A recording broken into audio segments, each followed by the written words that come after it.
ஆண்டவர் இயேசு கிறிஸ்துவில் மிகவும் பிரியமான நம்பிக்கையாளரான சகோதர சகோதரிகளே, அன்பார்ந்த அருள் சகோதரிகளே, புதுவை கடலூர் உயர் மறை மாவட்டத்தின் முதன்மை குரு பேரருள் திரு குழந்தைசாமி அவர்களே, பொருளாளர் தந்தை ஜான் பலமின்தாஸ் அவர்களே, மற்ற அருள் பணியாளர்களே, மிக முக்கியமாக இன்றைக்கு இந்த அன்பான தாயை இழந்து தவிக்கின்ற என் அன்பு தம்பி முனைவர் பால்ராஜ்குமார் அவர்களே, அவர்களுடைய மற்ற உடன்பிறப்புகள் லில்லி, சாந்தி, ராணி, நினைவில் வாழும் பாஸ்கர், தாஸ் என்னும் அன்பார்ந்த பிள்ளைகளே, பேரப்பிள்ளைகளே, பேரப்பிள்ளைகளின் பிள்ளைகளே, உண்மையாகவே இந்த அன்பு தாயை இந்த உலகத்திலிருந்து வழி அனுப்புவது வேதனையாக இருக்கின்றது.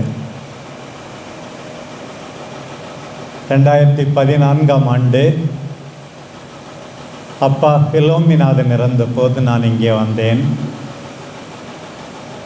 இன்னும் சென்ற ஆண்டு கட்டாயமாக அம்மாவை பார்க்க வேண்டும் என்று வேறு எந்த வேலையும் இல்லாமல் நானே அவர்களை பார்க்க வந்தேன். ரொம்ப மகிழ்ச்சி அடைந்தார்கள். சில காரியங்களை நினைவு கூற முடியவில்லை என்றாலும் என்னை நன்றாக அடையாளம் கண்டுகொண்டு என்னோடு பேசினார்கள். மிகவும் மகிழ்ச்சி அடைந்தார்கள். இந்த அன்பு தாய் இன்னும் கொஞ்ச நாள் இருக்க வேண்டும், எல்லாருக்கும் நம்பிக்கை அளிக்க வேண்டும் என்றுதான் நான் நினைத்தேன். முதலாக அம்மாவை நான் பார்த்தது பால்ராஜ்குமார் 9ஆம் வகுப்பு முடித்த போது, நான் 10ஆம் வகுப்பு முடித்த போது 1975 பார்த்தேன். ஏறக்குறைய 50 ஆண்டுகளாக, அண்மை காலம் தவிர இவர்களுக்கு வயதே ஆகவில்லை, 50 வருஷமாக அம்மா ஒரே மாதிரி தான் இருக்கிறார்கள் என்று நான் மகிழ்ச்சி அடைந்தேன். இவர்கள் மட்டுமல்ல, அன்பான கணவர் பிலோமிநாதன் காம்பவுண்டர் மட்டுமல்ல, இந்த 6 பிள்ளைகளும் என் மேல் மிகவும் பாசமாக இருந்தார்கள். அதிலும் பாஸ்கரும் தாஸும் நான் பிரியும் போதெல்லாம் 1 மைல் என்றாலும் நடந்தே வந்து அழுது கொண்டே வீட்டுக்கு போவார்கள்.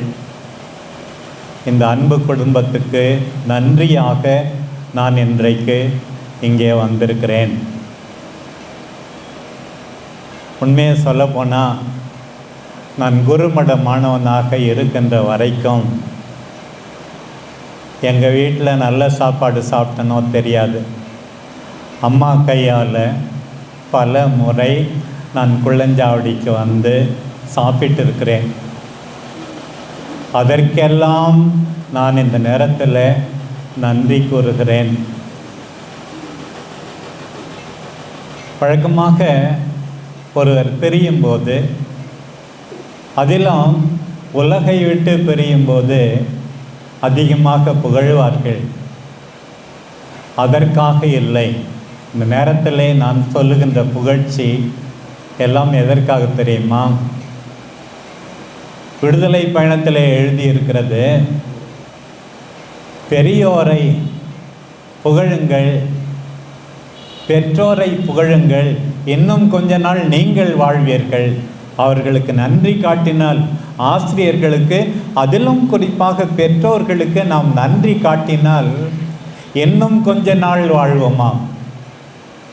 தம்பி பால்ராஜ் மட்டுமல்ல, நானும் அந்த குடும்பத்தோடு இணைந்து ஒரு பிள்ளையாக, நான் மட்டுமல்ல, தம்பி பிலோமின்தாஸ், இப்படி எத்தனையோ பிள்ளைகள், ஜெர்மானோஸ், எல்லாரும் அவர்களுக்கு பிள்ளைகள். அவர்களோடு இணைந்து நானும் இந்த நேரத்தில் நன்றி கூறுகிறேன். பிரியமானவர்களே, ஒவ்வொரு திருப்பலியுமே யூக்கரிஸ்டிக் செலிப்ரேஷன், நன்றி கொண்டாட்டம் என்று தான் அழைக்கப்படுகிறது. அடக்க திருப்பலி நன்றி கொண்டாட்டம் இல்லையா என்றால் நிச்சயமாக எங்கள் அன்பு தாய் அந்தோணியம்மாவுக்காக நாங்கள் நிறைவேற்றுகின்ற இந்த திருப்பலி நன்றி திருப்பலி.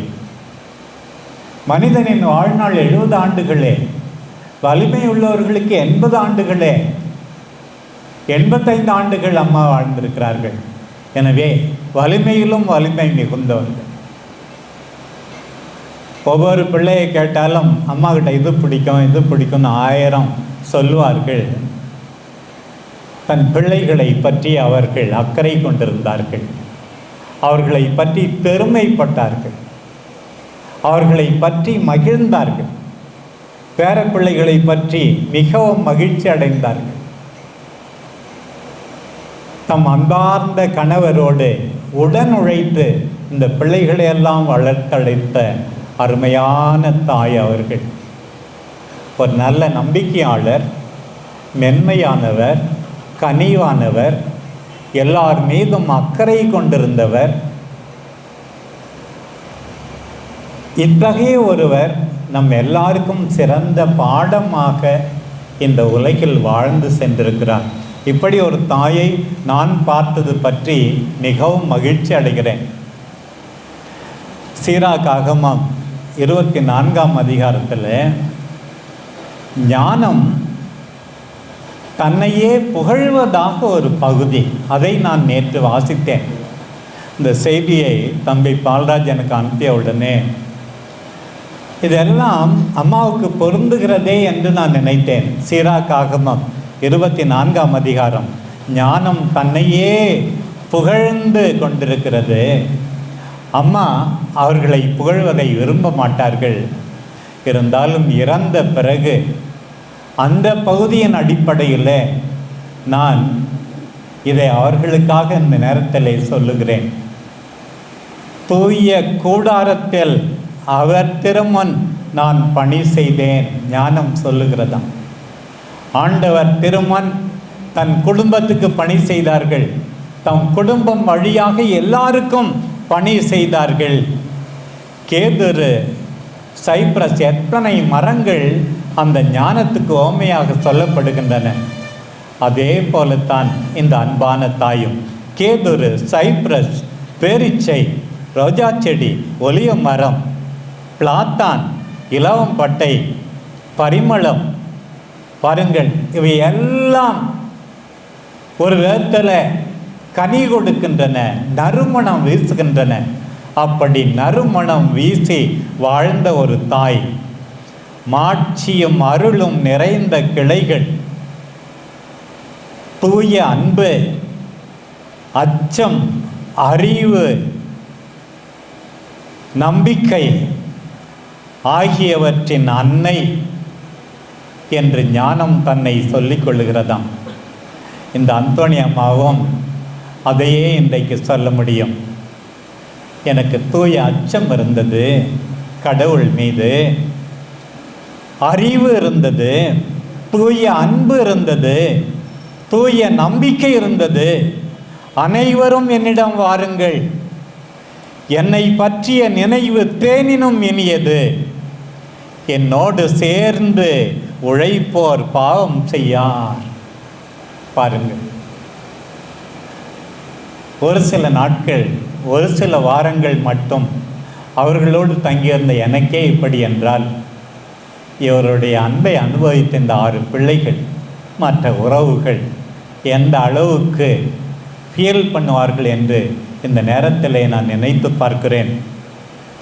நம்முடைய மாதாவை பற்றி முக்கியமாக 2 மறையுண்மைகள் அண்மை காலத்தில் அறிக்கையிடப்பட்டன.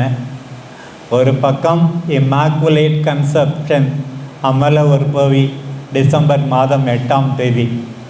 இன்னொரு பக்கம் உடலோடும் ஆன்மாவோடும் நம் அன்பு தாய் மோட்சத்துக்கு எடுத்துக்கொள்ளப்பட்டார்கள் என்று மாதாவை பற்றி அப்படி குறிப்பிடுகிறோம். உண்மையாகவே இவருடைய வாழ்க்கை முறை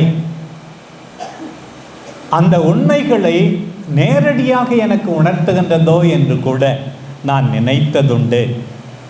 மனிதர்களின் மத்தியில் கடவுளின் பிரசன்னமாக இருக்கின்ற ஒரு தந்தை. கொரிந்தியருக்கு எழுதிய முதல் திருமுகம் 15ஆம் அதிகாரம் 54 அழிவுக்குரிய இந்த உடல் அழியாமையை அணிந்து கொள்ளும், சாவுக்குரியது சாகாமையை அணியும். சாவு முற்றிலும் ஒழிந்தது. சாவே உன் வெற்றி எங்கே? சாவே உன் கொடுக்கு எங்கே என்று இந்த தாய் கூற முடியும். நாமும் அவரோடு இணைந்து கூற முடியும். ஆண்டவர் சொன்னார், வார்த்தையை கேட்டு அதன்படி நடப்பவர்தான் என்னுடைய உறவு, என்னுடைய தாய் என்று சொன்னார். ஒரு விதத்தில் வார்த்தையை கேட்டு அதன்படி வாழ்ந்த இவர்கள் 6 பிள்ளைகளை மட்டுமல்ல, ஆண்டவர் இயேசுவை அன்றாடம் பெற்றெடுத்தார்கள் என்று சொல்ல முடியும். பிரியமானவர்களே, நாமும் நம்ப வேண்டும், நாமும் வாழ்ந்து காட்ட வேண்டும், நாமும் ஆண்டவரை கருவுற வேண்டும், நாமும் ஆண்டவரை இந்த தாயை போல பெற்றெடுக்க வேண்டும். இதோ எல்லா தலைமுறைகளும் என்னை பேருடையாள் என போற்றும் என்றார்கள் நம் அன்பு தாய். கடவுளில் பெருமைப்பட்ட நீர் அம்மா அவருடைய பெருமை. கடவுளில் மகிழ்வுற்ற நீர் அம்மா அவருடைய மகிழ்ச்சி. யோபு முதல் அதிகாரம் 8ஆம் அதிகாரத்தில் கடவுளே கூறுவதாக இருக்கிறது, என் ஊழியன் யோபை பார்த்தாயா? எங்கள் அம்மா அந்தோணி அம்மாவை பார்த்தீர்களா? மாசற்றவன், நேர்மையானவன், கடவுளுக்கு அஞ்சி தீமையானதை விலக்கி நடப்பவன் என்று யோபுவை பற்றி சொல்லப்பட்டது. அம்மா, உங்களையும் மாசற்றவராக, நேர்மையானவராக, தீமையானதை விலக்கி நடப்பவராகத்தான் நான் பார்த்திருக்கிறேன். பிள்ளைகள், உறவுகள் பார்த்திருக்கிறார்கள். இந்த மணிக்கொல்லை ஊரே பார்த்திருக்கும் என்று நம்புகிறேன். கொரிந்தியருக்கு எழுதிய முதல் திருமுகம் 2ஆம் அதிகாரம் 9வது வசனம், தம்மிடம் அன்பு செய்பவர்களுக்கு கடவுள் ஏற்பாடு செய்தவை கண்ணுக்கு புலப்படாது, செவிக்கு எட்டாது, மனித உள்ளமும் அது அறியாது. நிச்சயமாக அம்மா, இறைவன் உம்மை அன்பு செய்கிறார். நீர் அவரை அன்பு செய்தீர். உமக்காக இடத்தை ஏற்பாடு செய்திருக்கிறார். பாருங்கள், ரோமியருக்கு எழுதிய திருமுகம் 8ஆம் அதிகாரம் 34 வாசிக்கிறோம். நமக்காக ஆண்டவர் இயேசு தந்தையிடம் பரிந்து பேசுகிறாராம். நம் அன்பு தாய் அன்னை கன்னிமரியாவும் இந்த அந்தோணியம்மா என்ற தாயும் இந்த உறவுகளுக்காக, இந்த மணிக்கொல்லைக்காக தொடர்ந்து பரிந்து பேசிக்கொண்டே இருப்பார்கள். எத்தனையோ பரிந்து பேசுபவர்களை விவிலியத்திலே நாம் பார்க்கிறோம். எரேமியா பரிந்து பேசுகிறாராம். மக்கபேருக்கு எழுதிய 2ஆம் திருமுகம் 2வது நூல் 15ஆம் அதிகாரம் 4வது வசனம். மோசேயும் சாமுவேலும் பரிந்து பேசுகின்றார்களாம். எரேமியா 15:11 வாசிக்கிறோம். பாருங்கள், திருப்பாடல் 132 சொல்லுகிறது, ரிமெம்பர் ஏப்ரஹாம், ரிமெம்பர் டேவிட், எங்கள் மீது இரக்கமாயிரும். நானும் அப்படித்தான். எங்கள் அப்பா பிலோமினாதனை நினைத்து பாரும், அந்தோணி அம்மாவை நினைத்து பாரும்.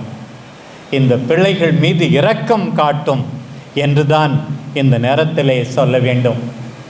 அன்றைக்கு எலியா வானகத்துக்கு எடுத்துக்கொள்ளப்பட்ட போது எலியா என்ன வேண்டும் என்று கேட்டபோது 2 மடங்கு ஆவியை தாரும்.